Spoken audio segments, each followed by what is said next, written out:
Hello, my name is Julia Birchie, and this is my synopsis on whether or not diagramming is necessary for the intermediate classroom.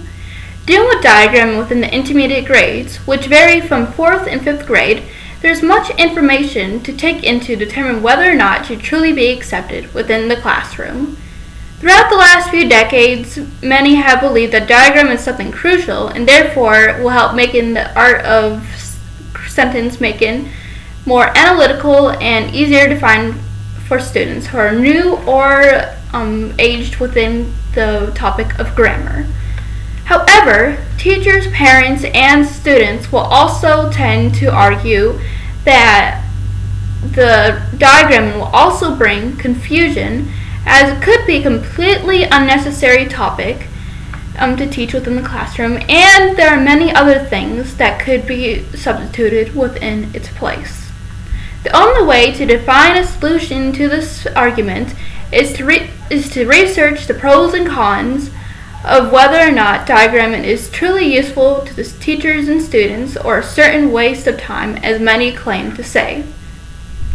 To begin this argument, it is important to emphasize why many find diagramming so great to begin with, and to explore the factors pertaining to sentence building, the defining of various other grammatical concepts, and how it creates a proper understanding of dialect.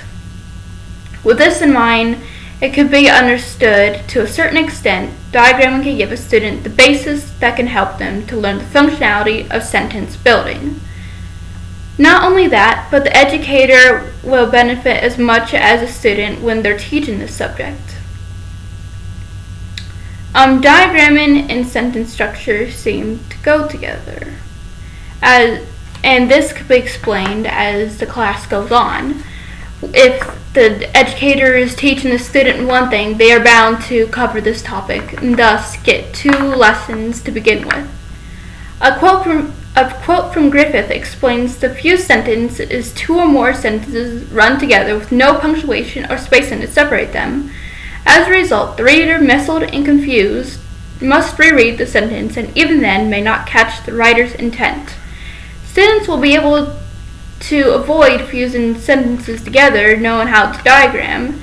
I would count this as a win to the teacher, him or herself. One cannot learn to diagram unless they know the subject and verb and is able to understand the difference between that of a direct object or a predicate nominative.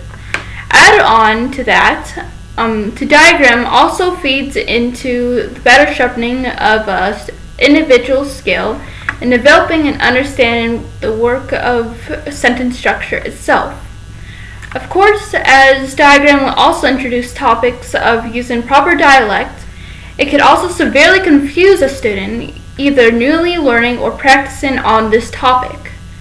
There is usually so much to learn when exploring the topic of diagramming itself for the first time, of course. And as time may go on, students may have problems learning it still. Students will need to relearn everything, along with knowing where to place specific words on the correct lines depending on their position in the sentence as diagrams are being created. Each word has a different spot to fulfill, and that's usually how it is when developing these rules.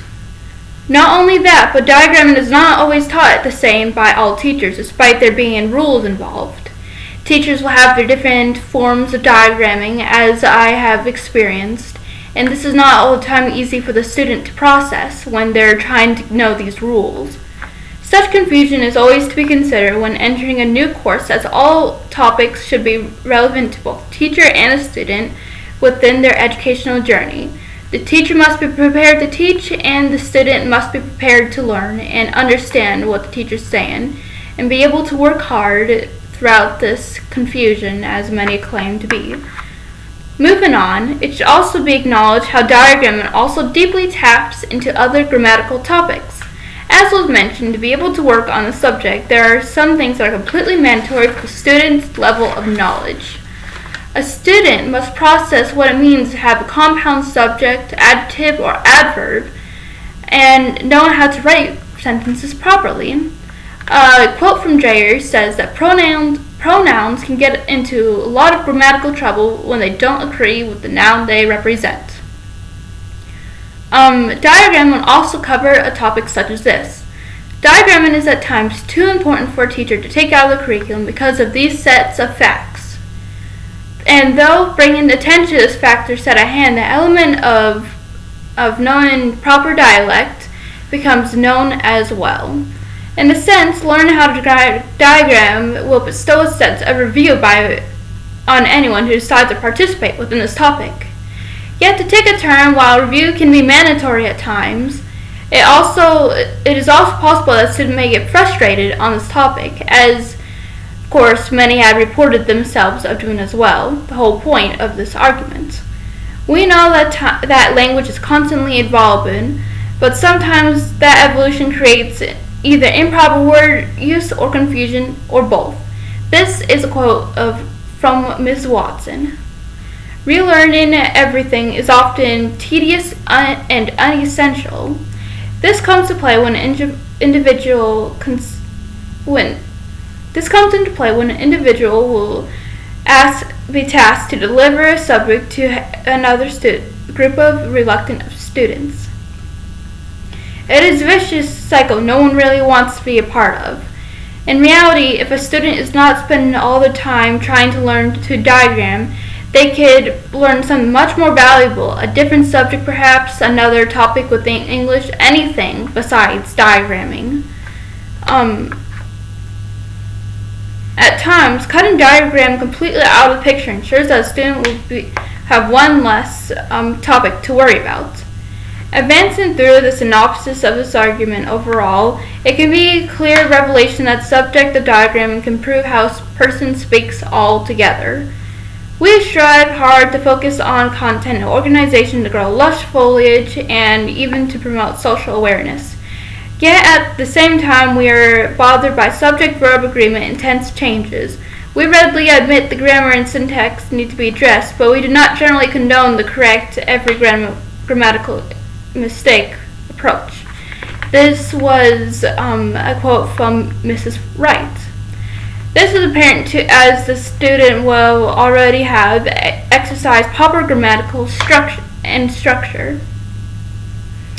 Diagramming gives the students something they can visualize when they think of creating sentences and develop proper word usage.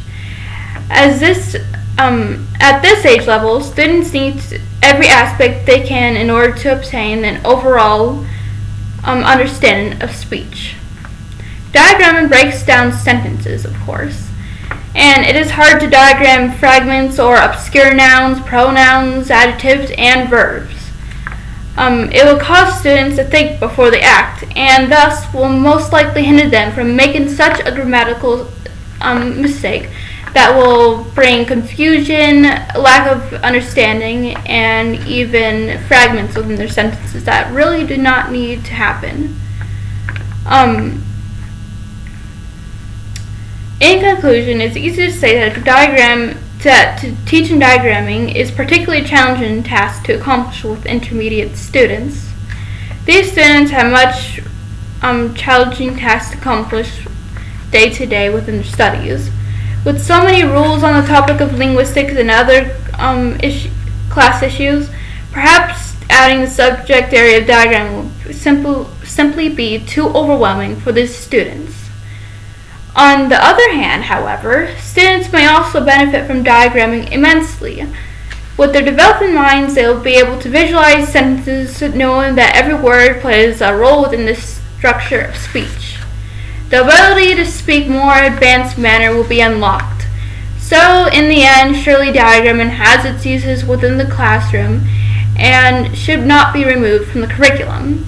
And while this is so, it should be noted that it is also important to take notes from the students. Teachers, above all, must do their best to help in every way for these students to understand the subject area. This goes for every topic. Students should understand that teachers are constantly working for them and not against them. Intermediate students need more help than most, and as they are beginning to transition into middle school, and the teacher must be prepared to handle this aspect of change. Of course, this goes for every grade level. Teachers must be willing to help. This is what causes students to succeed in any subject, including diagramming.